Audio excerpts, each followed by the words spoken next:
Everybody, this is Alan coming at you once again with more casual Photoshop.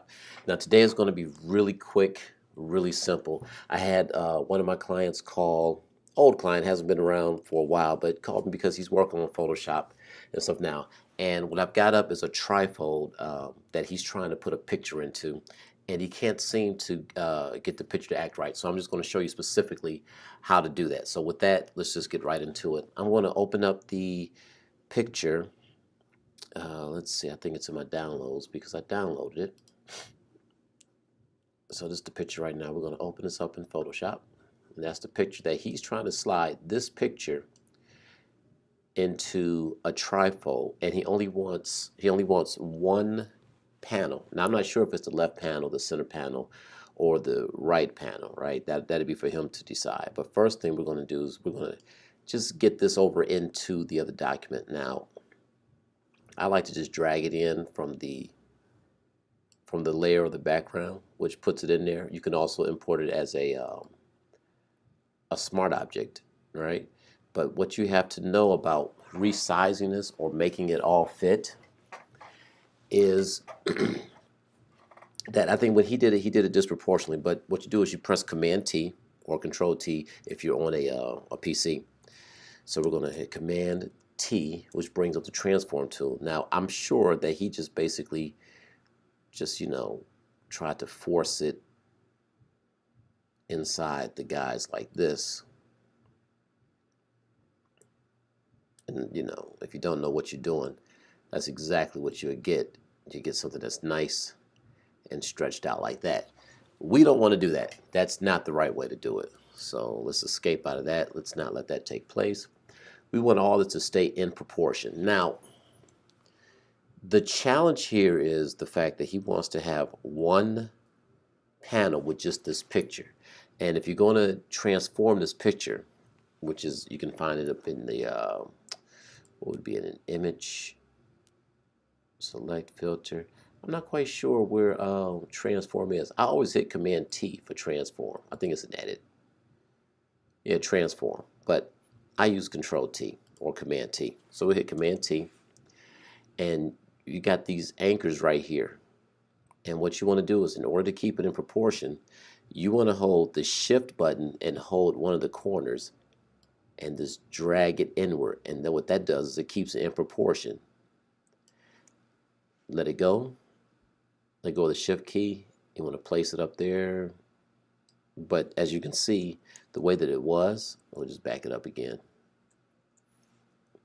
The way that it was actually, we need to make the picture bigger in order for it to fill out.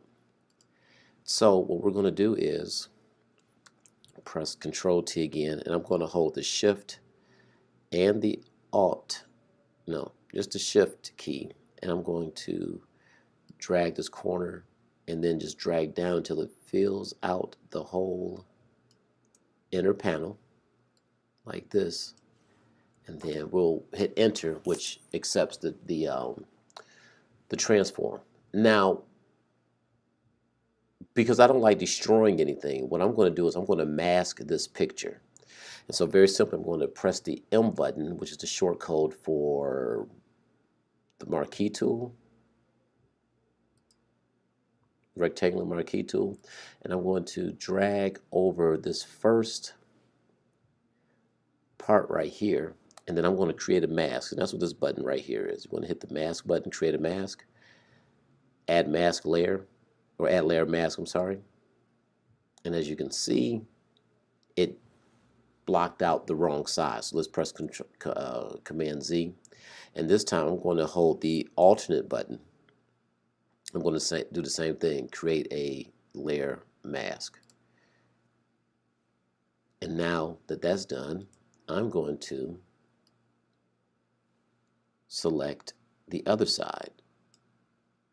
And now that I can't add another layer mask to it, not really.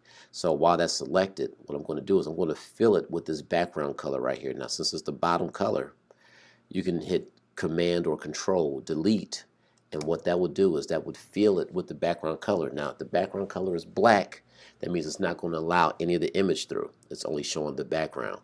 If the background color is white, as you can see right here in the mask, then it's going to be it'll be visible, which is why you can see the person right there. And the same would go. I'll Control Z this back because you can do it a couple of different ways. Now that was just for the centerpiece. Now if it's going to be over to the side, you just move this over to this piece, because you do have some bleeds and stuff off to the side, which is where they're going to cut it off at. And then since that slid off of the whole canvas, then we want to just use the rectangular marquee tool. We want to touch the layer that is, and from that center, we just created a whole other layer mask right there again. Hold the Option key while you click the layer mask, and it puts it right there. Now, that's what he's going to want to do. Now, as a suggestion, I'm going to say that you really need to probably use 2 panels for something like this. Let's delete this out. And it would really look good if we just used 2 panels for this. So I'm going to just take some creative license here, and I'm going to film that. I'm going to select that with the Marquee tool, hold the Option button, and click the Add a Layer button, and then just cut that part out right there. And there you have it. Let's see what that looks like.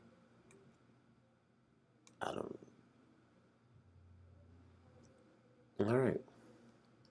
So what I'll do is I'll just save this as a quick JPEG or PSD, doesn't matter.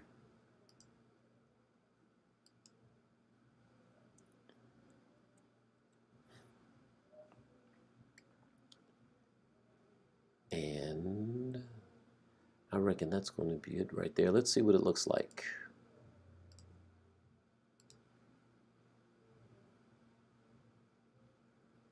And this is the file right here. So that's what it would look like. So we got the first 2 panels there, but we could have put it in just 1 panel if we wanted to. Okay, that's it for now. So basically, I was just kind of showing you how to resize a picture without making it skinny and ugly looking. And thanks for sending me the picture and the question so that I can answer it simply. And I hope this helps. Okay, we'll see you next time. Casually Photoshopping.